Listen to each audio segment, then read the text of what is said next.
Hello दोस्तों, अस्सलाम वालेकुम। Welcome to Urdu media. मज़ीद अच्छी और मालूमाती वीडियोस देखने के लिए हमारा चैनल ज़रूर सब्सक्राइब करें। शुक्रिया।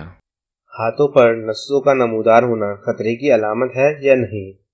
कहते हैं कि जब इंसान बूढ़ा होने लगता है तो इसकी जिल्द नाजुक हो जाती है और साथ ही पतली भी। ये वजह है कि उम्र के साथ जल्द ढलने लगती है और हाथों और पाँवों की रगें नमूदार होने लगती हैं। लेकिन अक्सर देखने में आया है कि ये रगें जवान लोगों के हाथों और पाँवों पर भी मौजूद होती हैं। तो इस बात से ये वाज़ेह होता है कि इस मसले का बुढ़ापे या जवानी से कोई ताल्लुक नहीं। उम्र के साथ जिल्द में तब्दीलियां ज़रूर आती हैं, मगर उम्र इस मसले की असल वजह नहीं।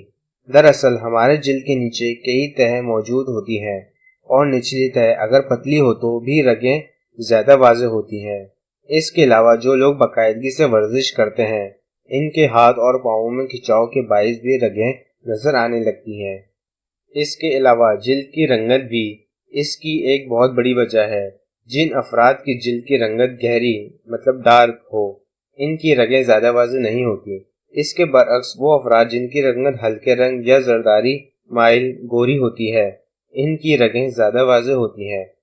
पर सवाल ये है कि क्या इनका वाज़ेह होना खतरे की अलामत है या नहीं? कुछ लोगों का सोचना है कि रगों का फूलना जिस्म में शुगर की ज़्यादती की अलामत है।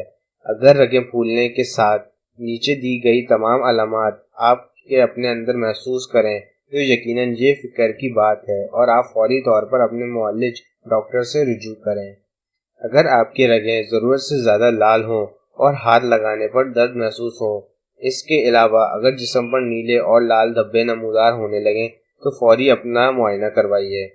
इसके अलावा इन चीज़ों से एहतियात बरतें जिनकी वजह से ये मसला दरपेश आने के इम्कानात बढ़ते हैं। मसलन वज़न में कमी लाने की कोशिश कीजिए, चीनी और नमक का इस्तेमाल कम कीजिए। इसके अलावा दिन में हल्की फुल्की वर्जिश ज़रूर कीजिए। हमारी वीडियो देखने का शुक्रिया। हमारा चैनल सब्सक्राइब करना ना भूलें। अल्लाह हाफ़िज़।